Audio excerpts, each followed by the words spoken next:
ক্ষমতাচ্যুত সাবেক প্রধানমন্ত্রী শেখ হাসিনার পর এবার তার ভাগ্নি ও যুক্তরাজ্যের এমপি টিউলিপ রেজওয়ান সিদ্দিকের গত ১৩ বছরের আয়কর নথি জব্দ করেছে দুর্নীতি দমন কমিশন দুদক। আদালতের নির্দেশনায় মঙ্গলবার রাজধানীর পুরানো পল্টনের কর অঞ্চল ৬-এর কর অফিসে অভিযান চালিয়ে এই সংক্রান্ত রেকর্ডপত্র জব্দ করা হয়। তদন্ত কর্মকর্তা উপসহকারী পরিচালক মোহাম্মদ আবদুল আল মামুনের নেতৃত্বে এই কার্যক্রম পরিচালনা করা হয়।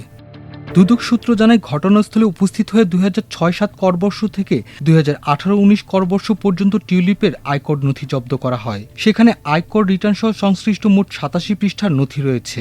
আয়কর নথির মধ্যে ২০১৫-১৬ করবর্ষে রাজধানীর গুলশান এলাকায় একটি ফ্ল্যাট তার ছোট বোনের নামে হেবা দলিলের মাধ্যমে হস্তান্তর করার নথিও রয়েছে।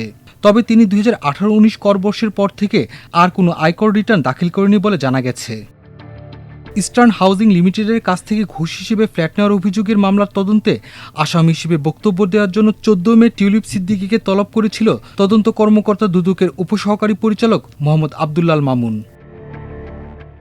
গুলশানের একটি প্লট অবৈধভাবে হস্তান্তরের ব্যবস্থা করিয়ে দিয়ে ইস্টার্ন হাউজিং লিমিটেডের কাছ থেকে ঘুষ হিসেবে একটি ফ্ল্যাট নেওয়ার অভিযোগে ইতিমধ্যে টিউলিপের বিরুদ্ধে গত ১৫ এপ্রিল মামলা করে সংস্থাটি। দুদকের ঢাকা সমন্বিত জেলা কার্যালয়ে টিউলিপ সিদ্দিক সহ রাজুকের ২ কর্মকর্তার বিরুদ্ধে এই মামলা দায়ের করেন সংস্থার সহকারী পরিচালক মনিরুল ইসলাম। মামলার অন্যান্য আসামিরা হলেন রাজুকের সাবেক সহকারী আইন উপদেষ্টা শাহ মোহাম্মদ খসরুজ্জামান ও সর্দার মোশাররফ হোসেন। এজাহারে বলা হয়, ১৯৬৩ সালে তৎকালীন বিচারপতি ইমাম হোসেন চৌধুরী গুলশানে ১ বিঘা ১৯ কাঠা ১৩ ছটাক আয়তনের একটি প্লট বরাদ্দ পান। সরকারি ইজারা চুক্তি অনুযায়ী ৯৯ বছরের জন্য ওই প্লট হস্তান্তর বা ভাগ করে বিক্রি নিষিদ্ধ ছিল। তবে ১৯৭৩ সালে তিনি মোহাম্মদ মুজিবুর রহমান ভূঁইয়া নামে একজনের কাছে আমমোক্তার মাধ্যমে প্লটটি হস্তান্তর করেন। এরপর প্লটটি ভাগ হয়ে বিক্রি হয় এবং ইস্টার্ন হাউজিং লিমিটেডের চেয়ারম্যান জহিরুল ইসলামের মাধ্যমে ভবন নির্মাণ শুরু হয়। জহিরুল ইসলামের মৃত্যুর পর তার সন্তানদের মধ্যে বিরোধ শুরু হলে মামলা হয়।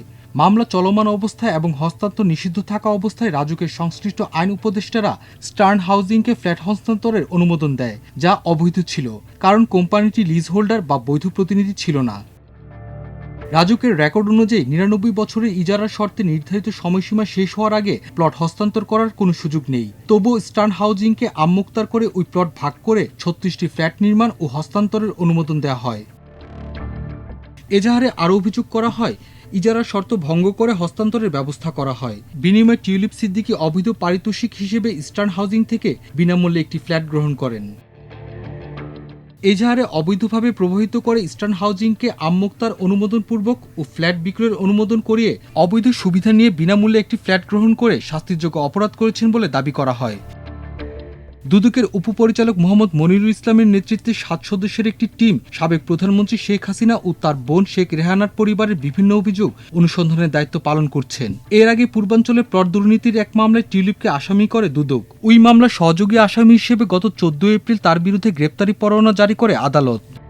এর আগে ১০ মার্চ পূর্বাঞ্চলে ৬০ কাঠা প্লট বরাদ্দ নেওয়ার প্রমাণ পাওয়ায় ক্ষমতাচ্যুত সাবেক প্রধানমন্ত্রী শেখ হাসিনা ও তার বোন শেখ রেহানা পরিবারের সদস্য সাবেক প্রতিমন্ত্রী শরীফ আহমেদ, প্রধানমন্ত্রীর সাবেক একান্ত সচিব সালাউদ্দিন এবং জাতীয় গৃহায়ন ও গণপূর্ত মন্ত্রণালয়ের ১৪ কর্মকর্তার বিরুদ্ধে পৃথক ৬টি অভিযোগপত্র বা চার্জশিট দিয়েছে সংস্থাটি, যা আমলে নিয়ে মূলত আসামিদের বিরুদ্ধে গ্রেপ্তারি পরোয়ানা জারি করে আদালত। মাল্টিমিডিয়া ডেস্ক, আমার দেশ।